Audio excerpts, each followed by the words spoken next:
Assalamualaikum warahmatullahi wabarakatuh. Hai lur, terima kasih buat kalian yang udah klik video ini. Selamat datang di channel Asmi Karel, yaitu channel yang membahas kasus-kasus kriminal di Indonesia maupun dunia. Sebuah tragedi, konspirasi, sejarah, kisah islami, maupun tokoh-tokoh inspiratif.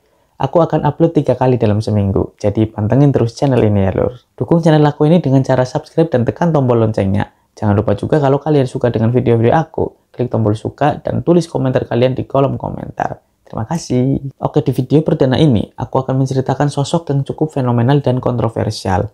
Sosok yang dijuluki si manusia kanibal dari Indonesia. Tepatnya dari daerah Purbalingga, Jawa Tengah, dia adalah Sumanto. Pasti kalian udah gak asing kan dengan sosok ini. Pada awal tahun 2003, Sumanto membuat geger seluruh Indonesia karena telah mencuri mayat lalu memutilasi dan memakannya. Sumanto berdalih melakukan hal mengerikan itu karena untuk menyempurnakan keilmuan batinnya. Dan gak tanggung-tanggung, dia mengaku bukan hanya sekali ini saja memakan mayat, tapi sudah 3 mayat yang dia makan di tempat berbeda, yaitu di Lampung dan Purbalingga. Kepercayaan edannya Sumanto ini dianggap oleh banyak orang dan para ahli karena Sumanto ini mengidap gangguan kejiwaan. Karena perbuatannya ini, Sumanto dihukum penjara selama 5 tahun.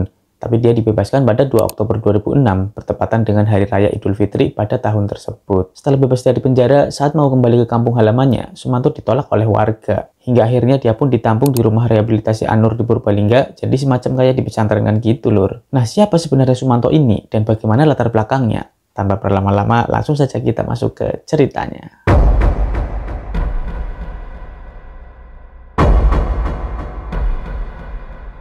Pria kelahiran 3 Maret 1972 ini merupakan anak sulung dari 5 bersaudara, yang masing-masing bernama Mulyati, Karyono, Mariati, dan Mulyanto. Masa kecil Sumanto termasuk berkecukupan karena warisan yang diperoleh oleh ayahnya dari kakek dan neneknya. Sumanto pernah menempuh pendidikan sekolah dasar di SD Negeri 1 Belumutan, dan dia biasa dipanggil dengan panggilan Suman oleh teman-temannya. Sejak kecil, Sumanto ini termasuk anak yang badung atau bandel lur.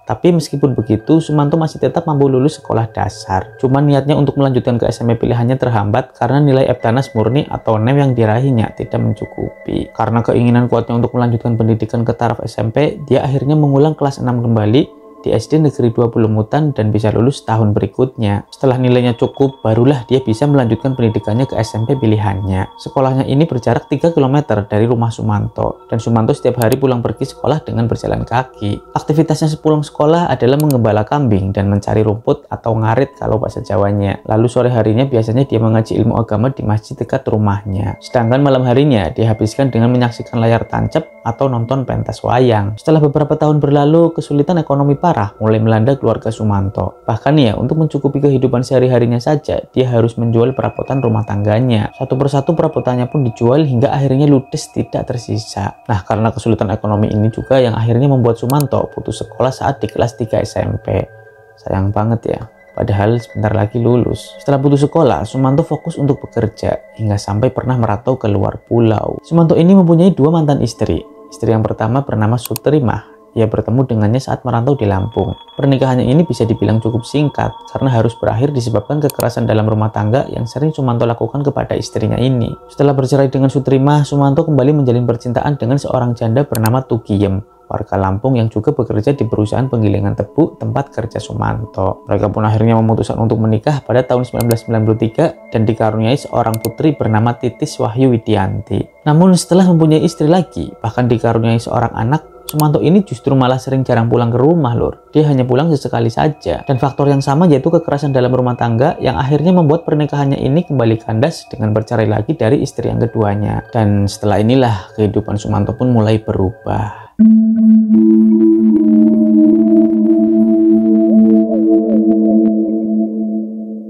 Setelah bercerai dari istri yang kedua, Sumanto mulai memperdalam ilmu kebatinan. Dia mempelajari ilmu kebatinan dari seorang guru di Lampung. Konon ilmu yang Sumanto dalami ini adalah ilmu hitam, di mana dia berharap dari mempelajarinya, Sumanto bisa menjadi kuat dan kebal, sehingga dia tidak bisa dibunuh oleh seseorang.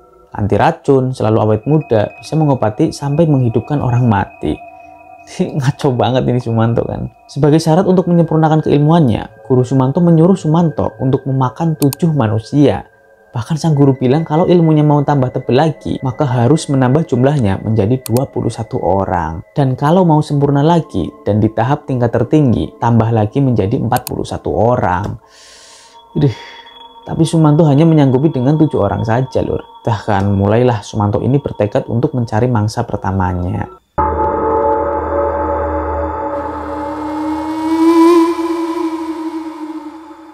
Korban pertama Sumanto adalah rekan seperantauannya yang sama-sama kerja di pabrik penggilingan tebu di Lampung. Jadi temannya ini meninggal karena sakit, terus Sumanto santap gitu aja. Lalu korban keduanya adalah seorang penjahat yang mencoba membegalnya di jalan. Tapi bukannya malah takut, Sumanto malah mencoba keilmuannya dengan melawan begal tersebut. Dan naas, si begal salah cari mangsa. Bukannya sukses merampas harta benda Sumanto, tapi justru tubuh dia yang dimangsa Sumanto setelah kalah adu kesaktian. Jadi si begal ini tewas setelah ditebas celurit oleh Sumanto, lur. Lalu jasadnya dibawa masuk ke dalam kebun tebu, dikuliti, dan dimangsanya.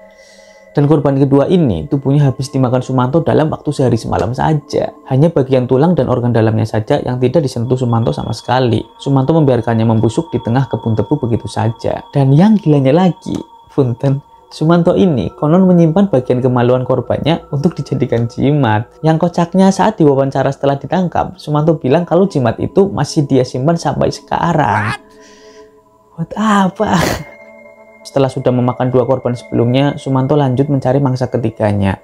Untuk kali ini dia mencari mangsanya di daerahnya sendiri, yaitu di Purbalingga. Karena saat itu Sumanto sudah pulang kampung di daerahnya. Waktu itu di desa Sumanto, yaitu di desa Majatengah, ada seorang nenek-nenek yang baru saja meninggal bernama Mbah Rina. Jasad Mbah Rina pun segera dikebumikan seperti umumnya orang meninggal. Namun, belum saja 24 jam dikubur, warga setempat dibikin heboh dengan kuburan Mbah Rina yang sudah berantakan seperti ada yang membongkar. Dan gak cuman itu saja, jasad Mbah Rina juga raib atau hilang. Setelah 2 hari hilangnya jasad Mbah Rina, akhirnya perjalanan ritual Edan Sumanto pun harus terhenti. Karena Sumanto akhirnya ditangkap polisi. Sumanto mengaku kepada polisi, katanya waktu malam penggalian kuburannya Mbah Rina, jasadnya ini dimasukkan ke karung terus dia bawa ke rumahnya. Awalnya Sumanto berniat menghabiskan jasadnya Mbah Rina ini malam itu juga. Tapi karena kelamaan untuk mengeksekusinya dan udah keburu azan subuh, akhirnya dia masukkan lagi jasadnya Mbah Rina ke dalam karung. Terus dia kubur lagi di depan rumahnya. Nah ini yang gak masuk akal, lur. Sumanto juga mengatakan maksud dia memakan Mbah Rina itu supaya Mbah Rina itu bisa hidup lagi di tubuhnya Sumanto. Dan edannya lagi, jasad Mbah Rina ini gak cuma dia santap sendiri saja, tapi dikasihkan juga ke bapaknya 7 potong daging Mbah Rina dengan cara dibikin sate. Aduh. Bisa bayangin gimana ya itu bapaknya. Maksudnya pastinya kan dia nggak sadar kalau itu daging manusia kan. Waktu itu Sumanto bilang ke bapaknya kalau itu daging kambing. Dan bapaknya yang nggak tahu ya akhirnya memakannya aja udah. Sumanto bilang saat membongkar kuburannya Mbah Rina, dia hanya menggunakan tangan, nggak pakai alat bantu apapun seperti cangkul atau sekop. Terus dibukakan kain kafannya, ditinggalkannya aja di liang lahat gitu aja. Lalu diambillah tubuh Mbah Rina dan dimasukkan ke dalam karung. Terus jasad Mbah Rina diikat menggunakan sepeda ontel menuju rumahnya yang berjarak sekitar 1,7 km. Gila kan, bisa seenteng itu Sumanto bawa mayat malam-malam. Udah gitu setelah sampainya di rumah, diletakkan aja jasadnya Mbah Rina di pekarangan samping rumahnya. Lalu mulailah dia eksekusi. Disayatlah daging jasad Mbah Rina, dipotong-potongnya kecil-kecil dagingnya, lalu dia santap. Sampai saat sedang rekonstruksi, katanya Sumanto ini benar-benar memperagakan dia sedang memakan jasadnya Mbah Rina dengan sangat lahap, lur. Tanpa ada rasa ragu sedikit pun dia. Yang otomatis orang yang melihat rekonstruksinya sampai pada mual sekaligus jijik dan marah. Kok ada orang macam kayak dia kan? Tapi yang bikin mirisnya lagi, ada salah satu petugas yang menginterogasi Sumanto yang mengatakan kalau Sumanto melakukan semua itu sebenarnya bukan karena menganut ilmu hitam, tapi benar-benar karena faktor ekonomi.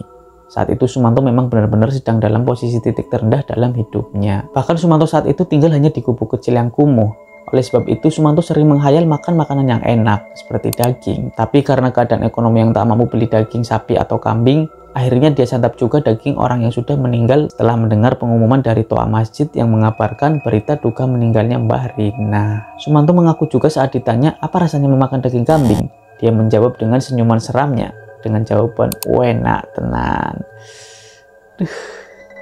Ngeri gak tuh, lur? Bahkan dia juga mengaku lebih suka makan jasad yang meninggal tidak wajar. Seperti orang meninggal karena kesetrum listrik, orang meninggal mendadak. Nah itu katanya lebih enak, lur. Bener-bener ini orang kayaknya memang dari planet lain, lur.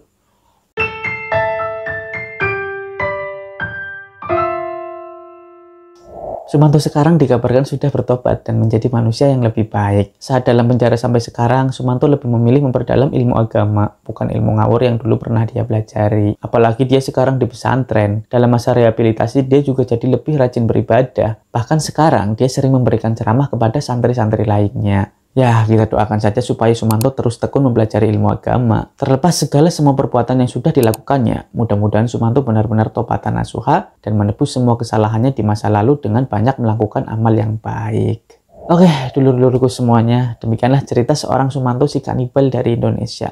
Mudah-mudahan bisa menjadi pelajaran untuk kita semua. Sampai ketemu di video lainnya, saya akhiri. Wassalamualaikum warahmatullahi wabarakatuh.